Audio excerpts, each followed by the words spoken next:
এসো দোয়া শিখি মারিয়ার সাথে, হাসি মুখে বলি আল্লাহর নামে।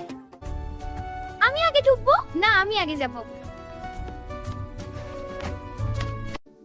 মিম মারিয়া দাঁড়াও মা, তোমরা কি কিছু ভুলে গেছো? কি ভুলে গেছি বাবা? ঘরে ঢোকার আগে একটা সুন্দর দোয়া আছে মা।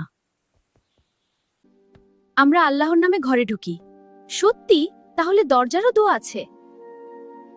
বিসমিল্লাহি ওয়ালাজানা ওয়া বিসমিল্লাহি খারাজানা। বিসমিল্লাহি ও আলাজনা। খুব ভালো হচ্ছে মা। ওয়া আলা রব্বিনা তাওয়াক্কালনা ও আলা রব্বিনা তাওয়াক্কালনা। ওয়া বিসমিল্লাহি খারাজনা ওয়া আলা রব্বিনা তাওয়াক্কালনা। বিসমিল্লাহি ওয়ালাজনা ও বিসমিল্লাহি খারাজনা।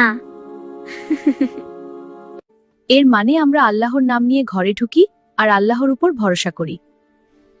যখন আমরা দোয়া পরে ঢুকি তখন শয়তান ঘরে প্রবেশ করতে পারে না। তাহলে এটা আমাদের ঘরকে সেফ রাখে। ভেতরে এসো। বিসমিল্লাহ বিসমিল্লাহ বিসমিল্লাহ। বিসমিল্লাহ। বন্ধুরা, তোমরাও আজ থেকে ঘরে ঢোকার সময় দোয়াটি পড়তে ভুলবে না কিন্তু। ভালো লাগলে লাইক, শেয়ার, সাবস্ক্রাইব দিও। আবার দেখা হবে। আল্লাহ হাফেজ।